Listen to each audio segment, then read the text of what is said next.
Obrigado, deputado Renan Ferreirinha, presidente, que passa agora a presidência, a nossa querida deputada Lucinha, a quem eu saúdo também. Eu quero, deputada Lucinha, como último orador inscrito, em primeiro lugar, também fazer 2 rápidos registros. O primeiro registro é que caiu quem nunca deveria ter sido. Caiu hoje o ministro da Educação, Abraham Weintraub, sai do Ministério da Educação, de onde nem deveria ter passado perto. É um ministro que deixa uma marca muito negativa de sua passagem pelo Ministério da Educação e que hoje, Lucinha, antes de sua saída, revogou uma portaria em vigência desde 2016, que instituía critérios, digamos, de políticas afirmativas para negros, para indígenas e para pessoas com deficiência em relação a acesso a cursos de pós-graduação. Ele fez questão de sair do Ministério da Educação, manifestando mais uma vez o seu ódio à diversidade, o seu ódio à ciência, o seu ódio às universidades, que já vai tarde, que nunca mais chegue nem perto das imediações do Ministério da Educação, que certamente será lembrado como uma página muito triste da história da educação brasileira.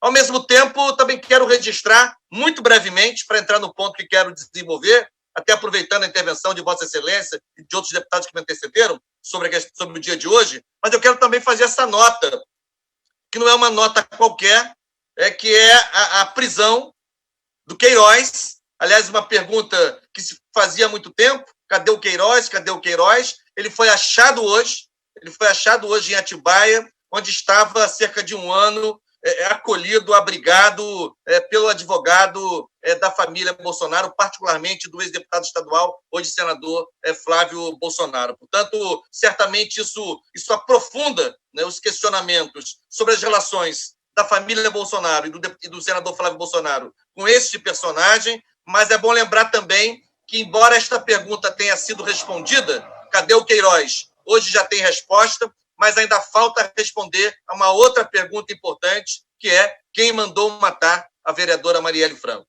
Feitas essas notas iniciais, que eu não queria deixar de registrar, deputada Lucinha, eu também queria, como outros que me antecederam, Luiz Paulo, Vossa Excelência, Marta Rocha, eu também queria me manifestar sobre o dia de hoje, na Assembleia Legislativa do Estado do Rio de Janeiro. Eu exerço meu 2º mandato.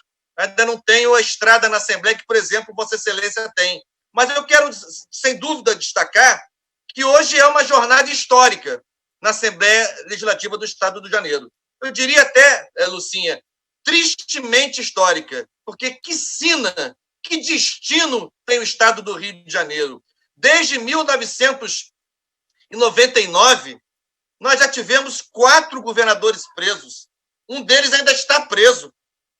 E hoje nós temos um governador que, pela primeira vez na história do Estado do Rio de Janeiro, sofre um processo de impedimento. Nada a comemorar, nada a celebrar, mas a Assembleia Legislativa precisa fazer o seu trabalho, precisa dar resposta à sociedade, e as denúncias são robustas, precisam ser aprofundadas, e além das denúncias, temos também alguns elementos de materialidade, como, por exemplo, a decisão unânime do Tribunal de Contas do Estado do Rio de Janeiro, que rejeitou as contas de Witzel referentes a 2019, e, ao rejeitá-las, deputada Lucinha, apresentou como fundamento vários exemplos de descumprimento de preceitos constitucionais cometidos por Witzel no ano passado.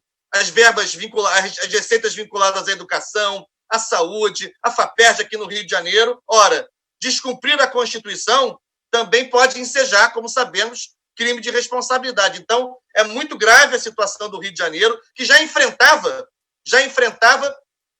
2 outras crises gravíssimas. A crise fiscal, que nós ainda estamos vivendo sob uma grave situação econômica, financeira e orçamentária, inclusive com o Estado ainda sob a ameaça de ser expulso do regime de recuperação fiscal. Ninguém aqui é apaixonado pelo regime de recuperação fiscal, não é lá grande coisa, mas permite, pelo menos, que o Estado tenha um respiro, exatamente, para pagar a folha, tenha um fluxo de caixa melhor, tendo em vista que deixa de gastar no ano cerca de 9 a 10 bilhões de reais com dívidas que tem com a União, e esse dinheiro é o que tem garantido, é o que vem salvando a folha de ativos, de inativos e de pensionistas. Por outro lado, a crise sanitária e humanitária. O Rio de Janeiro virou ontem com quase 8.200 pessoas mortas, Lucinha. Quase 90 mil pessoas infectadas. E nós sabemos que esses dados ainda estão subestimados por causa da subnotificação. Uma verdadeira carnificina no Rio de Janeiro. Vossa Excelência, inclusive, toda semana, se não diariamente, traz depoimentos dramáticos das condições objetivas das pessoas que vivem e se transportam da Zona Oeste para o centro do Rio, em situações de altíssimo risco de contágio e de contaminação.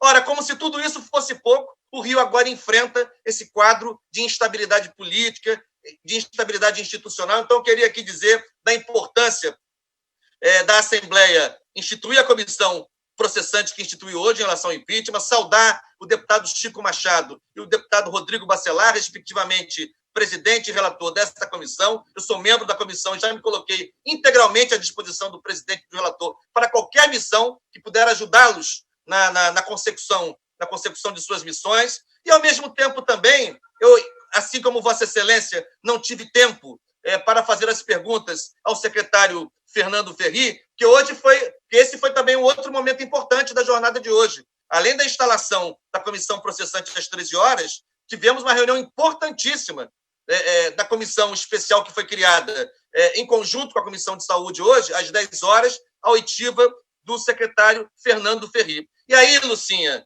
a gente compreende várias coisas. Nós compreendemos, é claro, que ele está no cargo há cerca de um mês apenas, nós compreendemos isso. Nós sabemos que é um acadêmico, um professor universitário como eu, inclusive, tem uma trajetória científica que nós respeitamos, admiramos, reconhecemos, e que faz um gesto largo até de aceitar sair da sua vida acadêmica e enfrentar, pegar esse rabo de foguete. A gente reconhece tudo isso. Agora, uma vez tendo aceitado o cargo, ele passa a ter que responder pela gestão da Secretaria de Estado de Saúde. Se ele não pode ser responsabilizado, é claro, pelos fatos que lhe antecederam, mas ele tem que ser cobrado pelas providências que vai tomar em relação aos fatos que lhe antecederam. Os fatos não são de sua autoria, mas a partir da sua chegada na Secretaria, ele tem que ser responsabilizado e cobrado e interrogado sobre as seguintes questões. O que o senhor vai fazer? O que o senhor já fez diante daquilo que encontrou? E aí tem coisas que ainda não têm resposta. Eu senti hoje o secretário muito na defensiva, assim, respostas objetivas foram poucas, concretamente, espremendo. O hospital de campanha mesmo, até agora, só o do Maracanã, até agora, espremendo, com 3 meses de pandemia, o hospital de campanha só o do Maracanã, e mesmo assim com as limitações que nós sabemos quais são, muito menos leitos disponíveis do que aquele número que foi apresentado. Ele não, assim, situações incompreensíveis, como, por exemplo, o hospital de campanha de Nova Iguaçu, construído, segundo ele, em área que pertence à Secretaria da Aviação Civil, em área de aeroporto, assim, uma série de aberrações. O de São Gonçalo, Lucinha, eu tinha mandado foto e vídeo para o ex-secretário Edmar Santos falando, olha, essa área é um charco.